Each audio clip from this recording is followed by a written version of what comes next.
Saudara sekalian, selamat sore untuk semua. Hari ini saya akan menyampaikan laporan terbuka kepada publik mengenai hasil atau laporan akhir Satgas TPPU. Satgas TPPU itu adalah Satgas yang pada bulan Maret dan April yang lalu itu ramai menyangkut soal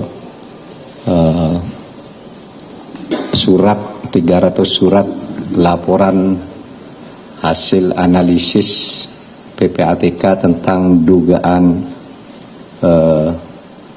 tindak pidana pencucian uang sebesar 349 triliun yang pada waktu itu sempat ramai di DPR karena ada dua komisi yang menerima laporan yang berbeda sudut pandangnya. Komisi 3 Menko Polhukam selaku Ketua Komite Nasional TPPU bersama PPATK di Komisi 3, kemudian di Komisi 11 Menteri Keuangan selaku atasan atau institusi langsung yang membawai Dirjen Pajak dan Kepabeanan Bea Cukai. Pada waktu itu sepertinya ada perbedaan, sehingga ketika dipertemukan di Komisi 3 di forum yang sama, akhirnya ada kesamaan bahwa memang benar ada 300 surat LHA dengan nilai dugaan pencucian 349 triliun, tetapi pada waktu itu DPR kemudian meminta pemerintah menyelesaikan secara internal, tidak diselesaikan secara politik. Nah, penyelesaian internal pemerintah itu dilakukan melalui pembentukan Satgas. Nah, Satgasnya itu terdiri dari berbagai institusi, ya, ada dari PPATK, dari Kementerian Keuangan, dari Kepolisian, dari BIN, Kejaksaan, dan yang lain-lain, disertai dengan tim ahli. Tim ahli ini tim independen yang memang karena keahliannya diundang untuk membahas ini. Hadir tim ahli pada hari ini, yang hari ini hadir nih, ada Bapak Yunus Hussein, kemudian Bapak Muhammad Yusuf, ini dua-duanya mantan kepala PPATK. Kemudian ada Pak Rimawan Pradiptyo dari Universitas Gadjah Mada, Ibu Wuri Handayani, kemudian ada Bapak Danang Widoyoko, kemudian ada Bapak Faisal Basri, ada Ibu Mutia Gani Rahman, kemudian ada Mas Ahmad Santosa dan Ibu Ningrum Natasha Sirait. Absen hari ini Pak Gunadi, Pak Topo Santoso, Pak Laudem Syarif yang biasanya rapat-rapat selalu hadir, tapi hari ini absen. Yang lain hadir semua dari tenaga ahli. Saya sampaikan hasilnya sebagai berikut. Hari ini, hari Rabu, tanggal 17 Januari 2024. Saya sebagai Ketua Komite Nasional TPPU sekaligus sebagai pengarah Satgas TPPU terkait dugaan 300 surat dugaan atau masalah pencucian uang ke Kementerian Keuangan, telah menerima laporan akhir Satgas TPPU yang berisi hal-hal pokok sebagai berikut.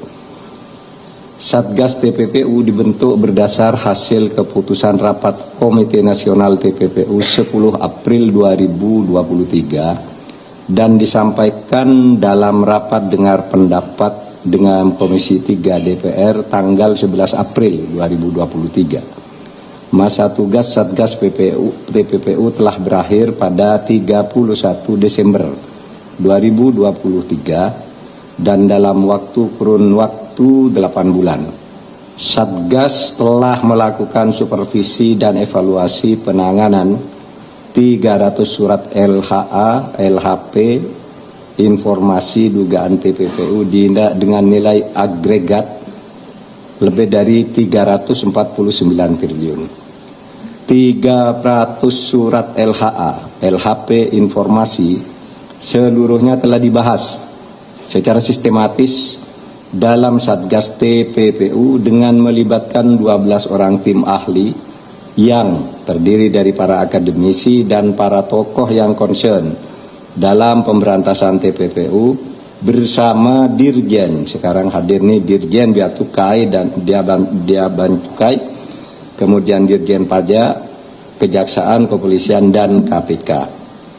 3. Perkembangan yang paling signifikan dari kerja Satgas TPPU adalah penanganan surat LHP nomor SR 205/2020 terkait kasus importasi emas dengan nilai transaksi keuangan mencurigakan sebesar 189 triliun. Sebelum ada Satgas TPPU, kasus ini tidak berjalan.